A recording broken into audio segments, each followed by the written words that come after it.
Então, um exemplo aqui, tá? Aqui é uma coisa interessante, aqui é um outro exemplo que a gente tem, tá? Mas supõe o seguinte, que meu ambiente é um quadrado, meu agente é um quadrado aqui, tá? Não é um ponto. Tá? O que eu vou ter que fazer? Qual que é a primeira coisa que eu vou ter que fazer? Não sei se... Deixa eu tentar entender o problema melhor aqui, tá? Esse quadrado, tá? Ele, não, dependendo da posição, por exemplo, esse quadrado não passa aqui no meio. Tá? Então, para eu poder... mas o jeito mais fácil de tratar esse algoritmo é como se as coisas fossem pontuais. Tá? Então, a ideia, a primeira coisa... Opa, não, achei que eu ia mostrar aqui, mas não mostrei, não, desculpa. Tinha um passo a passo, eu achei que estava no slide aqui. Mas a ideia, gente, é que o passo que você vai fazer aqui, você vai ampliar, um macete que a gente costuma usar, é ampliar os obstáculos. Tá? A gente tem uma técnica chamada soma de Minkowski aqui, que é como se esse obstáculo, você passa a tratar seu agente como um ponto, tá? E todos os seus obstáculos são aumentados por essa distância aqui do obstáculo. Tá? Eu achei que eu estava com o slide aqui, não estou. Mas, de qualquer forma, depois de fazer isso e depois de aplicar o Wavefront Planner naquele cenário, eu caio numa situação igual a essa aqui. Tá? Nota, não sei se está dando para ver direitinho, mas os obstáculos estão mais altos. Tá? O goal, onde é o mínimo, está aqui no 0. Tá? E aqui vai crescendo para todo mundo. Então, de novo, solta a bolinha de gude aqui, ele vai cair. Tá? Aqui não está dando para vocês verem direitinho, mas tem uma descendente para cá. Tá? Isso aqui não é reto, isso aqui não é o mínimo local. Se a sua bolinha de gude ficar aqui no canto, ela vai descer para cá, depois vai descer para cá, tem uma descida nesse nível aqui. Tá? Acho que aqui dá para ver melhor, tá? Aqui, relativamente. Aqui é as curvas de nível, você pode pensar assim. Tá? Então, aqui é mais alto que aqui é mais alto que aqui, etc, etc, etc. Então, a gente começando aqui vai descer nas curvas de nível até chegar aqui. Outros usos para o campo de potencial. Tá? Um uso interessante, como eu já tinha falado para vocês, é de perseguição. Tá? O goal passa a ser móvel. Né? Então, em vez de seu goal estar parado aqui e eu sou atraído pelo goal, o goal está movimentando. Então, eu vou sendo atraído por onde o goal for andando. Tá? Esse aqui é um outro, na verdade, esse aqui não é o meu simulador, é um simulador que veio com um dos livros, tá? De A, depois eu mostro para vocês, mas eu estou controlando o personagem azul aqui. Opa. E o vermelho está me seguindo através de potencial. Deixa eu aumentar a minha velocidade aqui. Ele tá tão rápido que ele fica em cima de mim. Se eu diminuir minha velocidade, ele fica lá circulando. Tá? É o chato. Tá? Mas basicamente o que ele está fazendo é isso. Ou seja, ele através do potencial, tá? Ele consegue me seguir ali. Então você usa um algoritmo de perseguição com potencial. Tá? Então, essa aqui é uma das aplicações possíveis. Outra aplicação eu já mostrei para vocês, né, que é de usar milhares de agentes ao mesmo tempo. Tá? Eu consigo fazer as forças entre os agentes, tá? E as forças... Eles têm força repulsiva entre eles. Opa, ficou rápido demais. Deixa eu diminuir.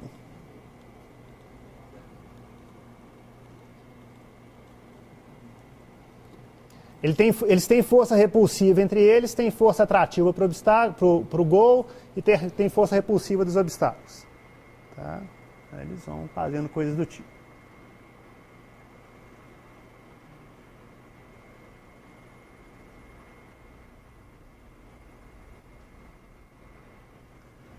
Eles vão acabar chegando lá.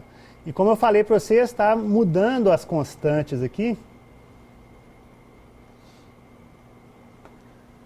Deixa eu agora mudar as constantes de repulsão dos robôs. Tá?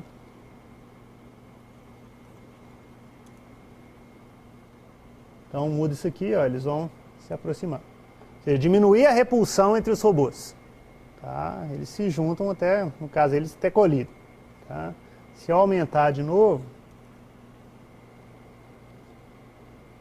ele se afasta. Tá? Então, com esse tipo de coisa, você consegue fazer vários comportamentos interessantes dos seus agentes aí. Tá claro, gente? Dúvidas? E é interessante, teve um... Aqui eu estou simulando obstáculos reais, tá? Mas você pode simular coisas do tipo... Foi um artigo publicado, se não me engano, em 2008, o cara usou campo potencial para que os agentes evitassem situações de risco. Então, por exemplo, onde eu tenho maior chance de tomar tiro, por exemplo, tá? Lá tem um potencial alto. Né? Então, a gente vai desviar daquela região. Então, você pode ter potenciais virtuais, você pode simular outras coisas através do potencial. Tá? Isso pode ser interessante, ou seja, você pode ter o potencial dado dos obstáculos ou pode ter outros potenciais. Você pode juntar potenciais diferentes. O potencial, vamos chamar de estratégico, que seria esse, evitar a região onde me leva a inimigo, tá? Com potencial físico aí dos obstáculos. Tá? Então você consegue fazer várias coisas com esse negócio aí. Com as funções de potencial, aplicando as forças, etc. Então vamos seguir mais um pouquinho aqui. Bom, relacionado com o campo potencial, a gente chega nessa estratégia dos BOIDs, que é interessante falar, que na verdade é uma das técnicas mais utilizadas para eu coordenar grupo, para eu movimentar grupos de agentes. Ele, no fundo, ele tem a função potencial por trás, tá? Mas a ideia desse BOIDs, na verdade, foi um paper seminal do Reynolds no SIGGRAPH. Na verdade, o algoritmo surgiu para computação gráfica. Tá? Ele queria simular um bando de pássaros voando, tá? Mas da forma mais realista possível e sem ter que pôr a trajetória de um por um. Tá? Então ele chegou com essa ideia que a gente chama de comportamento emergente. Tá? A ideia do comportamento emergente é um pouco que vocês viram ali, você não tem muito controle sobre as coisas. Tá? Cada agente, baseado na interação de forças que ele tem, tá? Com seus vizinhos, basicamente, tá? Ele vai gerar um comportamento para ele que vai fazer ele navegar pelo ambiente. Aí Reynolds, estudando isso, modelou algumas funções que tornam os comportamentos bem realísticos. Tá? Você vendo o algoritmo, parece um bando de pássaro voando mesmo, ou ele fez depois com peixe, você consegue simular esse tipo de coisa. Tá? Então a ideia é bastante simples e parte do quê? Dessa ideia que o comportamento individual, a soma dos vários comportamentos individuais dos agentes, tá? Fazem com que o bando, o grupo todo, tenha um comportamento emergente que acaba sendo interessante. Tá? Então, é parecido com aquele algoritmo que eu mostrei para vocês, tá? Dos agentes todos, eles têm uma repulsão local, etc. Mas o Reynolds, ele definiu, tá? 3 regras básicas de interação entre os agentes. Tá? Então, cada agente vai ter a coesão com os vizinhos, vai ter o alinhamento com os vizinhos e vai ter a separação dos vizinhos. Tá? Então vamos ver cada uma dessas regras aí. Tá? Então, a primeira coisa que a gente tem que falar é o seguinte: qual que é a vizinhança que eu vou considerar? Tá? Então a gente pode considerar, por exemplo, só a vizinhança dos caras que estão na frente dele, então considerar isso aqui. Ou, por exemplo, todo mundo que está à minha volta eu vou considerar. Então você pode. Outra coisa que você usa que pode influenciar é a vizinhança que você está usando para os seus outros agentes. Tá? Aí vamos ver cada uma das regras. Tá? A primeira regra é a coesão. Então eu tenho um montão de agente. Eu estou trabalhando com agente verdinho aqui. Tá? Esse aqui é o agente que eu estou computando aqui. Tá? O agente verde ele vai considerar os vizinhos que estão dentro daquele círculo branco ali. Então os vizinhos que influenciam ele são os vizinhos que estão de branco. Estão dentro do círculo branco. Tá? E a ideia da coesão é que as unidades devem ficar juntas num grupo. Tá? Ou seja, ele vai tentar manter a coesão com seus vizinhos. Então ele vai ter uma força sendo aplicada nele que vai fazer ele tentar se deslocar para o ponto médio dos vizinhos. Tá? Então cada unidade tem a tendência de se mover para a posição média dos vizinhos. Então dentro dos vizinhos eu computo qual que é a média, tá? E vou gerar aquilo ali. Quanto mais distante a média está da minha posição, maior vai ser minha força sendo movida naquela direção. Tá? Então essa aqui é a primeira regra. A segunda regra, tá, é o alinhamento. Então esse aqui que é um pouco diferente do potencial. A primeira regra é basicamente campo potencial. Ele vai ser atraído, tá, para o centroide dos vizinhos, vamos pensar assim. Tá? Deixa eu antes de falar do alinhamento, deixa eu falar da separação. A separação também é basicamente campo potencial. Eu vou ser repelido de vizinhos numa determinada vizinhança. Tá? Então tem que manter uma distância mínima dos meus vizinhos. Tá? Então, na verdade, define uma nova vizinhança chamada de vizinhança de repulsão. Tá? E o vizinho ele vai ser repelido de quem estiver naquela vizinhança de repulsão. Tá? Normalmente a vizinhança da repulsão é um pouco menor do que a de atração. Tá? Ou seja, ele é atraído por mais gente, mas ele é repelido por quem estiver bem perto dele. Tá? Então, de novo, basicamente campo potencial, tá? E o alinhamento. O alinhamento, a ideia é o seguinte, eu vou ver a direção que os meus vizinhos estão se movendo e tentar mover na mesma direção deles, tá? Então, a ideia é que cada unidade assume um alinhamento que seja igual à média do alinhamento dos seus vizinhos, tá? Então, cada agente aqui está alinhado, tá? O tracinho aqui mostra o alinhamento dele, tá? E o verde, então, vai tentar se alinhar com a média dos vizinhos. Tá? Então, gente, de novo, é um algoritmo extremamente simples, tá? Que é relacionado com o campo potencial, tá?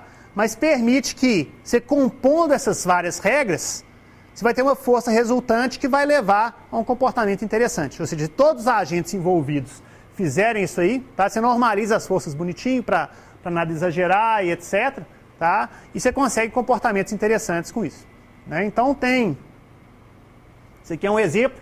Tá? Então esse aqui não é um jogo, é um vídeo do Reynolds, tá? Ele simulando esses tipos de comportamento em algoritmo num cluster de PlayStation. Tá? Aí tem um gráfico todo bonito e etc.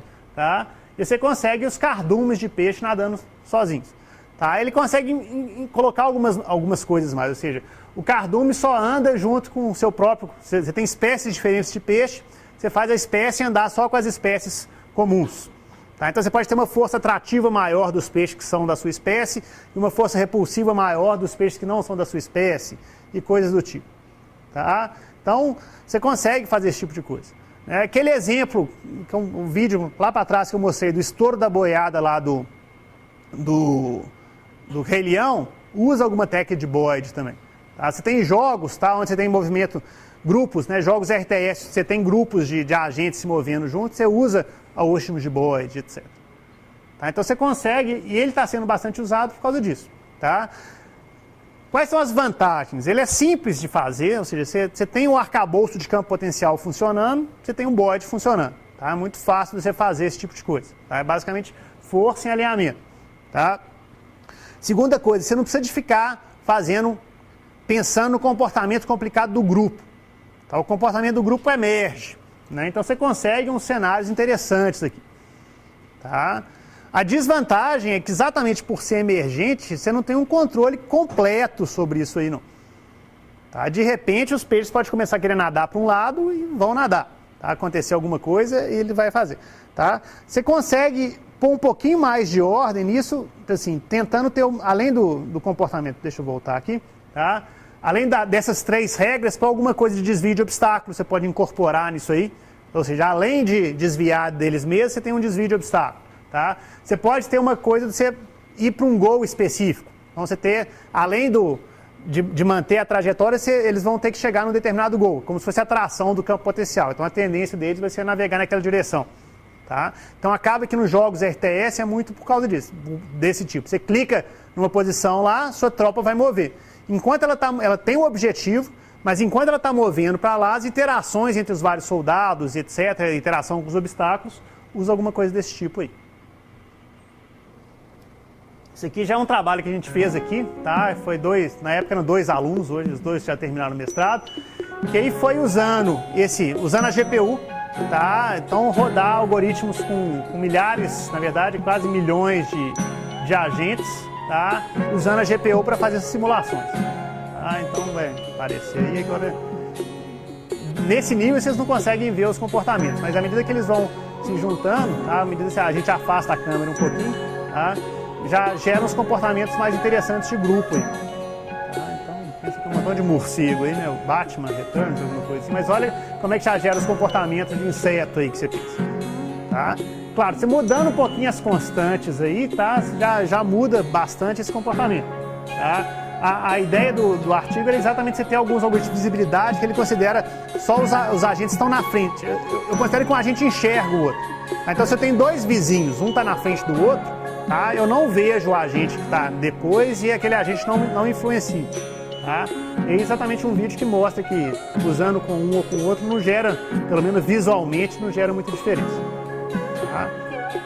Mas então a gente consegue fazer pesquisa científica em cima disso aí. Tá? Na verdade, gente, então, parênteses, tempo para o comercial, tá? Uma das áreas que eu trabalho muito em termos de pesquisa é essa parte de coordenação de múltiplos agentes. Tá? Então você tem vários agentes, quero coordenar eles, seja para navegação, alguma coisa desse tipo aí, tá? Quanto para, por exemplo, executar uma tarefa de exploração, uma tarefa de carregar um objeto, ou mapear um ambiente, etc. Tá? Tanto, né, com robótica quanto para jogos. Então tem alunos trabalhando com algoritmo de coordenação para jogos, etc., trabalhando com esse tipo de coisa. Tá?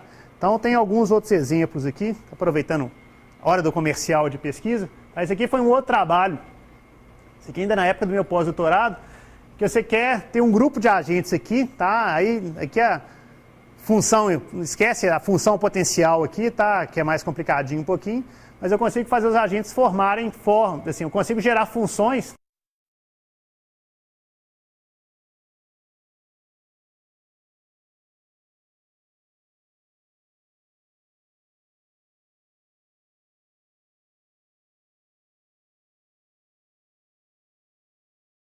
Tá vendo uma letra G ali? Tá? Você pode pensar que aquilo é o mínimo dessa função. Eu gero uma função, tá? Tem uma forma própria de gerar, eu consigo colocar uns pontos guia assim, eu gero essa função e os agentes apenas seguindo o gradiente, ou seja, um campo potencial básico ali, consegue formar essa letra. E aí eu vou mudando as letras rapidamente e eles vão formando aquelas funções lá. Então, na época eu trabalhava num laboratório que chamava GRASP, então por isso que eles formam GRASP ali. Tá? Mas, de novo, usando o campo potencial, usando uma coisa assim, eles dão uns empurrão nos outros, tá? Porque tem a força repulsiva entre eles, etc. Se a forma é muito pequena, tá? Não cabe todo mundo. Aí eles vão ficar brigando por espaço para ver quem que chega ali. Tá? E aí vai. Um outro, esse aqui é interessante, esse outro algoritmo agora é o seguinte, aí foi uma continuação desse trabalho, tá?